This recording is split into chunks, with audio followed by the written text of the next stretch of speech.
നമസ്കാരം പ്രിയപ്പെട്ടവരെ, നമ്മുടെ പുതിയൊരു അധ്യായത്തിലേക്ക് ഏവർക്കും ഹൃദ്യമായ സ്വാഗതം. എല്ലാവരും സുഖമായിരിക്കുന്നെന്ന് കരുതുന്നു. പ്രിയപ്പെട്ടവരെ, നമ്മുടെ ജീവിതം എന്നത് കർമ്മങ്ങളുടെ ഒരു വലിയ കലവറയാണ്. നമ്മൾ ചെയ്യുന്ന ഓരോ ചെറിയ പ്രവൃത്തിക്കും അതിൻ്റേതായ പ്രതിഫലമുണ്ട്. ഞാൻ വലിയ തെറ്റുകളൊന്നും ചെയ്തിട്ടില്ലല്ലോ, പിന്നെ എന്തുകൊണ്ട് എനിക്കിത്രയും ദുരിതങ്ങളെന്ന് നാം ചിന്തിക്കാറുണ്ട്. എന്നാൽ ഭഗവത്ഗീതയിൽ വ്യക്തമാക്കുന്നത് പോലെ അറിവില്ലാതെ നാം ചെയ്യുന്ന ചില പ്രവൃത്തികൾ നമ്മുടെ ജീവിതകാലം മുഴുവൻ നാം ആർജിച്ച പുണ്യത്തെ ഒരൊറ്റ നിമിഷം കൊണ്ട് ചുട്ടുചാമ്പലാക്കാൻ പ്രാപ്തമായത് തന്നെയാണ്. 1000 തെറ്റുകൾ വരെ ക്ഷമിക്കാൻ തയ്യാറുള്ള ഈശ്വരൻ പോലും ചില നിർദ്ദിഷ്ടമായ പാപങ്ങൾക്ക് മാപ്പ് നൽകുന്നില്ല. അതുകൊണ്ട് തന്നെ ഭഗവാന്റെ പക്കലിൽ നിന്ന് മാപ്പില്ലാത്ത തെറ്റുകൾ എന്തൊക്കെയാണെന്ന് നാം തിരിച്ചറിയേണ്ടതുണ്ട്. അത് ഓരോ മനുഷ്യൻ്റെയും കടമയാണ്. ഇത് തിരിച്ചറിഞ്ഞാൽ മാത്രമേ നമ്മുടെ ജീവിതത്തിൻ്റെ പാത സുഗമമാകൂ. ചെറിയ ചെറിയ തെറ്റുകൾ ചെയ്യാത്തവരായി ആരും തന്നെ കാണുകയില്ല. എന്നാൽ ചില ആളുകൾ ചെയ്യുന്ന തെറ്റിൻ്റെ പ്രതിഫലം അവർക്ക് താങ്ങാൻ കഴിയുന്നതിൻ്റെയും അപ്പുറമായിരിക്കും. അത്തരത്തിൽ നാം അറിയാതെ ചെയ്യുന്ന തെറ്റുകൾ തന്നെയാണ് നമ്മെ വേട്ടയാടുന്നത്. ഒരുപക്ഷെ ജീവിതകാലം മൊത്തം നമ്മുടെ ജീവിതത്തെ താറുമാറാക്കുന്നതും അത്തരം തെറ്റുകൾ തന്നെയാണ്. ചില ആളുകൾക്ക് ഭഗവാന്റെ ഉൾവിളി കൊണ്ട് നാം ചെയ്യുന്നത് തെറ്റാണ്, ഇതിൽ നിന്ന് പിന്മാറണമെന്നുള്ള ബോധത്താൽ അവർ അവരുടെ അത്തരം തെറ്റുകളിൽ നിന്ന് മാറിപ്പോകുന്നു. അതെല്ലാം ഇങ്ങനെയുള്ള സൂചനകളെ വിലയിരുത്തുമ്പോൾ മാത്രമാണ് നമുക്ക് മനസ്സിലാകുന്നത്. അല്ലാത്തപക്ഷം നാം നിരന്തരം ആ തെറ്റുകൾ ആവർത്തിച്ചു കൊണ്ടിരിക്കും. മനുഷ്യ ജീവിതത്തിൽ തെറ്റുകൾ സർവ്വസാധാരണമായി സംഭവിക്കും. എന്നിരുന്നാലും തിരുത്താൻ കഴിയാത്ത ചില കാര്യങ്ങളൊക്കെ ഈ പ്രപഞ്ചത്തിലുണ്ട്. അത് മനസ്സിലാക്കാതെ പോകുന്നവരുടെ ജീവിതമാണ് എല്ലാം കൊണ്ടും നശിച്ചു പോകുന്നത്. അത് നാം മനസ്സിലാക്കേണ്ടതുണ്ട്. പ്രിയപ്പെട്ടവരെ, നമ്മുടെ ജീവിതത്തിൽ നാം അറിയാതെ തന്നെ കടന്നുകൂടുന്ന ചില നെഗറ്റീവ് ഊർജ്ജമുണ്ട്. ആ നെഗറ്റീവ് ഊർജ്ജം ഒരുപക്ഷെ നമ്മുടെ ജീവിതത്തെ താറുമാറാക്കാൻ ശ്രമിക്കും. അത്തരം ശ്രമങ്ങൾക്കൊപ്പം നാം ചെയ്യുന്ന തെറ്റുകൾ കൂടി വരുമ്പോഴാണ് നമുക്ക് താങ്ങാനും കഴിയുന്നതിനുമപ്പുറം ഈ പ്രപഞ്ചം നമുക്ക് തിരിച്ചടികൾ നൽകുന്നത്. ദൈനംദിനം ഓരോ വ്യക്തികളുടെ ജീവിതത്തിലും കണ്ണേറ്, ശത്രുദോഷം, പ്രാക്ക് പോലുള്ള നെഗറ്റീവ് ഊർജ്ജം ജീവിതത്തിലേക്ക് കടന്നു വരുന്നുണ്ട്. എന്നാൽ ഈ ഒരു നെഗറ്റീവ് ഊർജ്ജത്തെ ജീവിതത്തിൽ നിന്ന് മായ്ക്കുവാനുള്ള, അല്ലെങ്കിൽ ജീവിതത്തിൽ നിന്ന് ഒഴിവാക്കുവാനുള്ള ശ്രമങ്ങൾ നാം നടത്താറില്ല എന്നതാണ് യാഥാർത്ഥ്യം. അതുകൊണ്ട് തന്നെ പല ആളുകളുടെ ജീവിതവും ഇത്തരം ദുഷ്ടശക്തികളുടെ കൈകളിലാണ്. അവർ ചെയ്യുന്ന പല പ്രവൃത്തികളും അറിഞ്ഞുകൊണ്ടല്ല, ഇത്തരം ദുഷ്ടശക്തികൾ അവരെ കൊണ്ട് ചെയ്യിക്കുന്നത് തന്നെയാണ്. അതുകൊണ്ടാണ് ജീവിതത്തിലേക്ക് കടന്നു വരുന്ന ഇത്തരം ദുഷ്ടശക്തികളായ നീചശക്തികളെ നമ്മുടെ ജീവിതത്തിൽ നിന്ന് ഒഴിവാക്കേണ്ടതുണ്ട് എന്ന് നാം എപ്പോഴും നിങ്ങളോട് പറയാറ്. ഇത്തരത്തിലുള്ള ദുഷ്ടശക്തികളെ നിങ്ങൾ വേട്ടയാടുന്നുവെങ്കിൽ, നിങ്ങളുടെ ജീവിതത്തിൽ ഉണ്ട് എന്ന് നിങ്ങൾക്ക് തോന്നുന്നുണ്ട് എങ്കിൽ അതിനെ നിങ്ങളുടെ ജീവിതത്തിൽ നിന്ന് അകറ്റേണ്ടതുണ്ട്. കാരണം നിങ്ങൾ ചെയ്യുന്ന പല തെറ്റുകളും ആ ശക്തിയുടെ പ്രകോപനം തന്നെയാണ്. അത്തരത്തിൽ ദുഷ്ടശക്തികളുടെ പ്രകോപനത്താൽ നിങ്ങൾ ചെയ്യാൻ പാടില്ലാത്ത ചില കാര്യങ്ങളെക്കുറിച്ച് തന്നെയാണ് നാം നിങ്ങളോട് പറയാൻ പോകുന്നത്. അതായത് 10 മഹാപാപങ്ങൾ. ഇത്തരത്തിൽ നിങ്ങൾ ഒരിക്കലും ചെയ്യാൻ പാടില്ലാത്ത, ചെയ്താൽ മാപ്പില്ലാത്ത അതിഭീകരമായ ആ 10 പ്രവൃത്തികളെക്കുറിച്ച് നാം നിങ്ങൾക്ക് പറഞ്ഞു തരാം. അതിനു മുമ്പായി നിങ്ങൾ ഇത്തരത്തിലുള്ള നീചശക്തികളുടെ പിടിയിലാണെങ്കിൽ, ശത്രുദോഷം, കണ്ണേറ്, പ്രാക്ക്, മറ്റ് ആഭിചാര ക്രിയകളെല്ലാം നിങ്ങളുടെ ജീവിതത്തിലേക്ക് നെഗറ്റീവ് ഊർജ്ജം കടന്നു വന്ന് അതിൻ്റെ പരിണിത ഫലമായി നിങ്ങൾക്ക് പല ബുദ്ധിമുട്ടുകളും ഉണ്ട് എങ്കിൽ, ചൊവ്വ, വെള്ളി ദിവസങ്ങളിലും വിശേഷാൽ ദിവസങ്ങളിലും നടക്കുന്ന നമ്മുടെ പൂജാ വഴിപാടുകളിൽ പങ്കാളിയാവുക. നമ്മുടെ ശക്തിയേറിയ പൂജാ വഴിപാടുകളിൽ പങ്കാളിയാവുന്നതോടെ നിങ്ങളുടെ ജീവിതത്തിൽ ബാധിച്ചിരിക്കുന്ന എല്ലാ നെഗറ്റീവ് ഊർജ്ജവും ഇല്ലാതായി ജീവിതത്തിൽ സമാധാനവും സന്തോഷവും ഐശ്വര്യവും സമ്പത്തും കടന്നു വരുന്നതിന് സഹായിക്കുന്നു. അതോടൊപ്പം തന്നെ ഈ ഒരു അധ്യായം നിങ്ങൾ മറ്റുള്ളവരിലേക്ക് ഷെയർ ചെയ്തുകൊണ്ട് കാണുക. ക്ഷേത്ര ദർശനം നടത്തുവാനും വഴിപാടുകൾ ചെയ്ത് പ്രാർത്ഥിക്കുവാനും കഴിയാത്ത ധാരാളം ആളുകൾ നമുക്കിടയിലുണ്ട്. അതൊരുപക്ഷെ നിങ്ങളുടെ ബന്ധുമിത്രാദികളിലും സുഹൃത്തുക്കളിൽ പോലും ഉണ്ടാവാം. അത്തരം ആളുകളിലേക്ക് ഈ ഒരു അധ്യായം ഷെയർ ചെയ്യുക. അവർക്കും നമ്മുടെ പൂജാ വഴിപാടുകളിൽ പങ്കാളിയാവുന്നതോടെ അവർ ജീവിതത്തിൽ ബാധിച്ചിരിക്കുന്ന എല്ലാ ദുഷ്കർമ്മങ്ങളും, എല്ലാ ദോഷങ്ങളും, അതോടൊപ്പം നെഗറ്റീവ് ഊർജ്ജവും അവരുടെ ജീവിതത്തിൽ നിന്ന് ഇല്ലാതായി അവരുടെ ജീവിതത്തിൽ സമാധാനവും സമ്പത്തും ഐശ്വര്യവും എല്ലാം കടന്നു വരുന്നതിന് സഹായിക്കുന്നു. നിങ്ങളുടെ നിസ്വാർത്ഥമായ മനസ്സും നിഷ്കളങ്കമായ പ്രവൃത്തിയും തന്നെയാണ് ഈ പ്രപഞ്ചവും നിങ്ങൾ വിശ്വസിക്കുന്ന പ്രപഞ്ചശക്തിയും നിങ്ങളെ ഉയരങ്ങളിൽ എത്തിക്കുന്നത്. അതോടൊപ്പം തന്നെ എന്നത്തെയും പോലെ നിങ്ങളുടെ വിലയേറിയ ലൈക്കുകൾ ഈ ഒരു അധ്യായത്തിന് ചെയ്യുക. ഈ അധ്യായം കേൾക്കുന്ന എല്ലാവരും ഓം നമഃ ശിവായ എന്ന് കമൻ്റായി രേഖപ്പെടുത്തുക. ഭഗവാന്റെ കാഴ്ചപ്പാടിൽ മനുഷ്യൻ ഒരിക്കലും ചെയ്യാൻ പാടില്ലാത്ത, ചെയ്താലും മാപ്പ് ലഭിക്കാത്ത 10 ഭീകരമായ പ്രവൃത്തികളെക്കുറിച്ച് ഇനി നമുക്ക് കൃത്യമായി പരിശോധിക്കാം. അതിലാദ്യം തന്നെ വരുന്നത് സ്ത്രീത്വത്തെ അപമാനിക്കരുതെന്ന് ഭഗവാൻ പറയുന്നു. കാഴ്ചപ്പാടുകളിൽ സ്ത്രീ എന്നത് കേവലം ഒരു വ്യക്തിയല്ല, അവൾ പാർവതി ദേവിയുടെ ഒരു പരിണാമം തന്നെയാണ്. സമൂഹത്തിൻ്റെയും സംസ്കാരമാണ്, നൈതികതയാണ്, ശക്തിയാണ്. ഏത് കാലഘട്ടത്തിലായാലും ഏത് രാജ്യത്തായാലും സ്ത്രീയെ ബഹുമാനിക്കാതെ അവളെ ഒരു ഉപഭോഗ വസ്തുവായി കാണുന്നിടത്ത് ദൈവികതയ്ക്ക് സ്ഥാനമില്ല. മഹാഭാരതത്തിലെ കുരുക്ഷേത്ര യുദ്ധത്തിന് കാരണമായ ദ്രൗപദിയുടെ വസ്ത്രാപഹരണം നാം മറക്കരുത്. സഭയുടെ നടുവിൽ ഒരു സ്ത്രീയുടെ മാനത്തിന് വിലകൽപ്പിക്കാത്ത ദുര്യോധനെയും ദുശ്ശാസനെയും ഭഗവാൻ ഒരിക്കലും ക്ഷമിച്ചില്ല.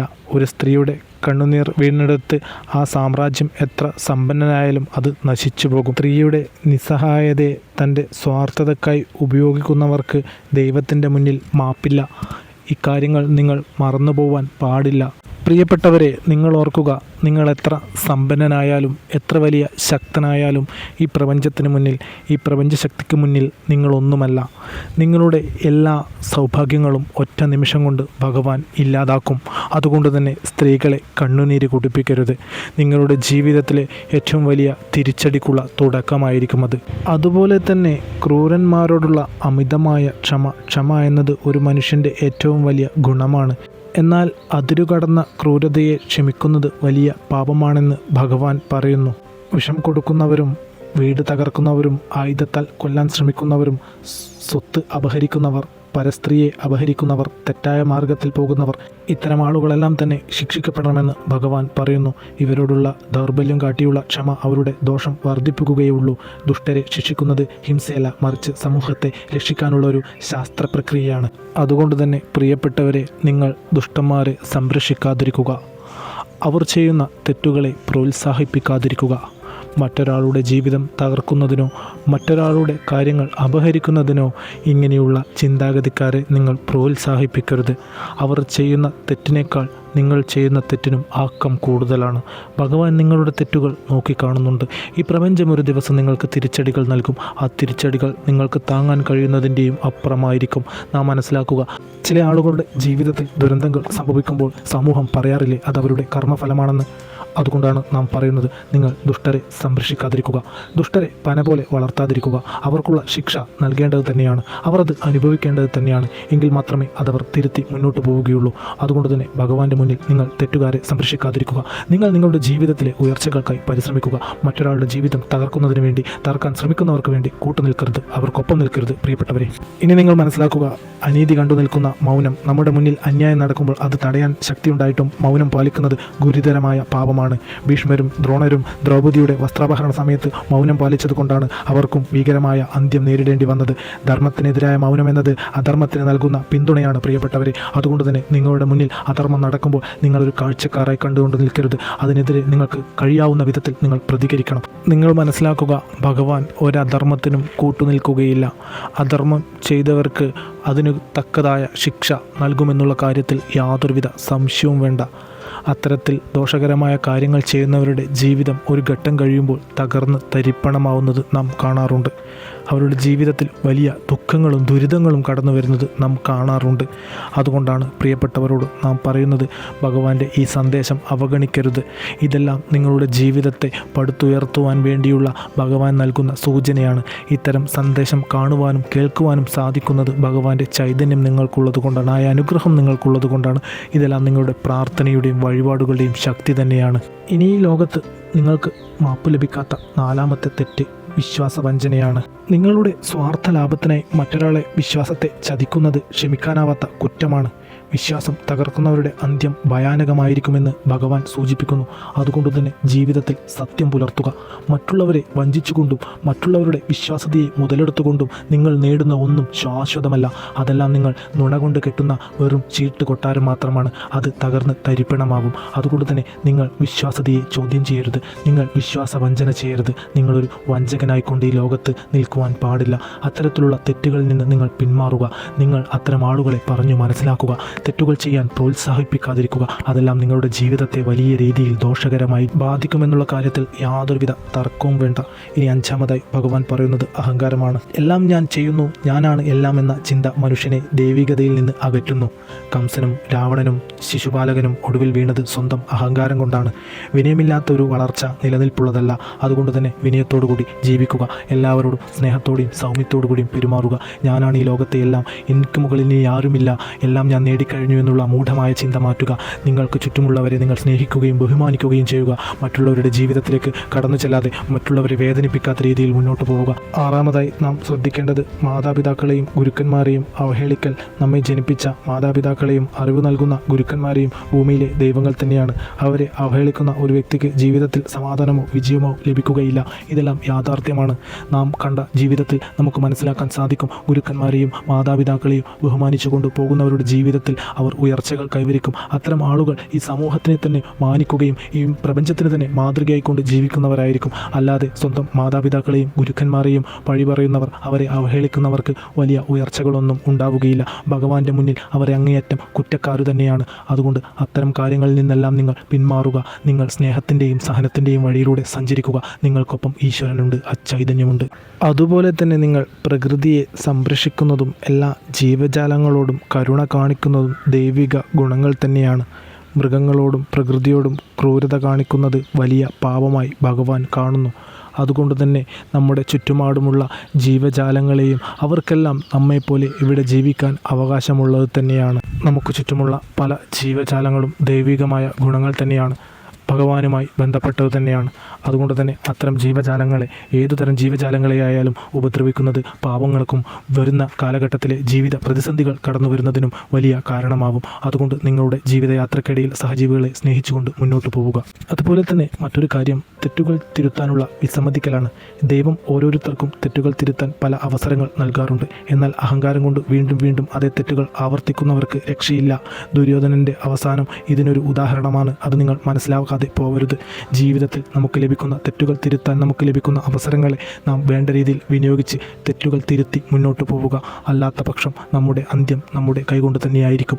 അതുകൊണ്ട് ഇത്തരം കാര്യങ്ങൾ നിങ്ങൾ കൃത്യമായി ശ്രദ്ധിച്ചിരിക്കണം. നിങ്ങൾക്ക് ഇങ്ങനെയുള്ള സൂചനകൾ ലഭിക്കുന്നത് തന്നെ ഭഗവാന്റെ പുണ്യം കൊണ്ടാണ്, നിങ്ങളുടെ പ്രാർത്ഥനയുടെ ശക്തി കൊണ്ടാണ്. അതുകൊണ്ട് നിങ്ങൾ വേണ്ട രീതിയിൽ ഇത്തരം കാര്യങ്ങളെ വിലയിരുത്തിക്കൊണ്ട് മുന്നോട്ട് പോവുക. ഇനി അവസാനമായി ഭഗവാൻ പറയുന്നത്, ധർമ്മത്തിൻ്റെ പേരിൽ ജനങ്ങളെ തെറ്റിദ്ധരിപ്പിക്കുന്നത്, മതത്തിൻ്റെയും ധർമ്മത്തിൻ്റെയും പേരിൽ നുണകൾ പ്രചരിപ്പിച്ച് ജനങ്ങളെ ചതിക്കുന്നവർ ഏറ്റവും വലിയ സാമൂഹിക കുറ്റവാളികൾ തന്നെയാണ്.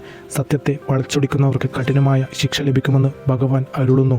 ജീവിതത്തിൽ അത്തരം കാര്യങ്ങളിൽ നിന്ന് പിറകോട്ട് പോവുക. നിങ്ങൾ നിങ്ങളുടെ ജീവിതം സമാധാനപൂർണ്ണമായി ജീവിച്ച് മുന്നോട്ട് കൊണ്ടുപോകാനുള്ള പ്രവർത്തനങ്ങളാണ് ചെയ്യേണ്ടത്. അല്ലാതെ ഇത്തരം തെറ്റുകളിലേക്ക് നിങ്ങൾ സഞ്ചരിക്കുവാൻ പാടുള്ളതല്ല. അത്തരത്തിൽ നിങ്ങൾ സഞ്ചരിച്ചു കഴിഞ്ഞാൽ നിങ്ങളുടെ ജീവിതം പിന്നെ വളരെ ദുരിതപൂർണമായൊരു യാത്രയായിരിക്കും. പ്രിയപ്പെട്ടവരെ, നിങ്ങൾ മനസ്സിലാക്കുക, ഭഗവാൻ നൽകിയ ഈ ഉപദേശങ്ങൾ യുദ്ധത്തെക്കുറിച്ച് മാത്രമല്ല, മറിച്ച് നമ്മുടെ നിത്യജീവിതത്തിലെ നൈതികതയെക്കുറിച്ചാണ്. തെറ്റ് ചെയ്യുന്നത് മനുഷ്യ സഹജമാണ്. എന്നാൽ അത് അറിഞ്ഞുകൊണ്ട് ആവർത്തിക്കുന്നത് പതനമാണ്. ഇന്നത്തെ ഈ അധ്യായത്തിൽ പറഞ്ഞ ഈ 10 കാര്യങ്ങൾ നിങ്ങളുടെ ജീവിതത്തെ എങ്ങനെ സ്വാധീനിക്കുന്നു എന്ന് നിങ്ങൾ ചിന്തിക്കണം. നമ്മൾ എവിടെ നിൽക്കുന്നു എന്ന് ആത്മപരിശോധന നടത്തുക. സ്ത്രീകളെ ബഹുമാനിക്കുക, അനീതിക്കെതിരെ ശബ്ദമുയർത്തുക, മറ്റുള്ളവരുടെ വിശ്വാസ്യതയെ മാനിക്കുക, മാതാപിതാക്കളെയും ഗുരുക്കന്മാരെയും ചേർത്തു നിർത്തുക. ഇതെല്ലാം ചെയ്യുമ്പോൾ നാം യഥാർത്ഥത്തിൽ ഭഗവാന്റെ പാതയിൽ സഞ്ചരിക്കുന്നവർ തന്നെയാണ്. ഈ അറിവുകൾ നിങ്ങളിലേക്ക് മാത്രം ഒതുക്കാതെ നിങ്ങളുടെ സുഹൃത്തുക്കളിലേക്കും കുടുംബാംഗങ്ങളിലേക്കും എത്തിക്കുക.